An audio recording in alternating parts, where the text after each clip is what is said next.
I had originally gone to the hospital for a chest infection a week before that I went in for meningitis. I went in, they told me to go home. I went back a few days later because the chest infection got worse, and they said it was just doing its course and to go home, sleep, you'll be fine in a few days. Unfortunately, on the Saturday, tried to break my fever with a hot shower, which caused my symptoms to move faster. So I went to bed, woke up really late in the evening, wanting to throw up from painful headache, freezing but sweating buckets. So I got up, drove myself to the hospital, and started my treatment. They weren't sure what it was. I had a couple nurses there that were working the same night that Sarah had gone in, so they thought the symptoms were similar. So they started giving me IVs for both bacterial meningitis and the other type. And then the next day they took a spinal tap to get the results. But because they'd given me the antibiotics, the results took 3 days longer to get.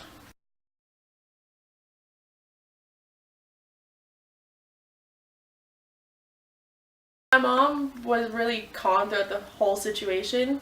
She was only really worried at the beginning when they didn't know what was going on or how long I was going to be in the hospital. But she was for sure willing to be there to tell me how I had messed up my house during my symptoms coming forward as the bacterial meningitis went towards my brain.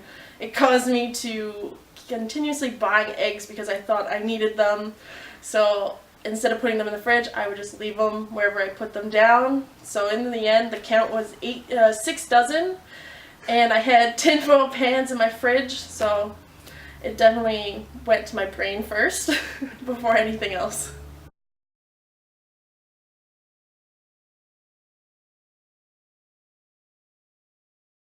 So the school handled the situation perfectly. They followed every rule for public health. They weren't going to release my name in the beginning because of public health recommending that they not. They phoned me asking for permission just because I was a varsity athlete at the time and had worked out with so many people, had gone to parties and stuff. So they wanted to make sure that everyone knew who it was and they weren't guessing if they could maybe contract it.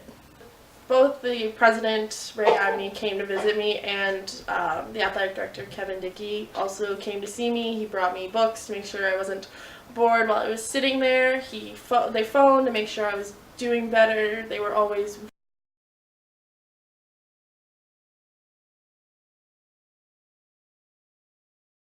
the whole experience of having meningitis. I had bad experiences and good experiences.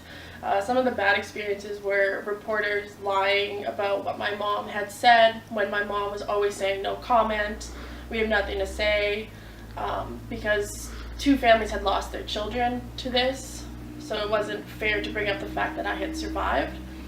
Another one was a mom blamed me for ruining her daughter's spring break because I got meningitis and she couldn't follow through with her spring break plans.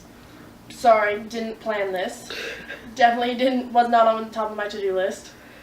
So unfortunately there's a lot of bad, but there was some amazing parts to it.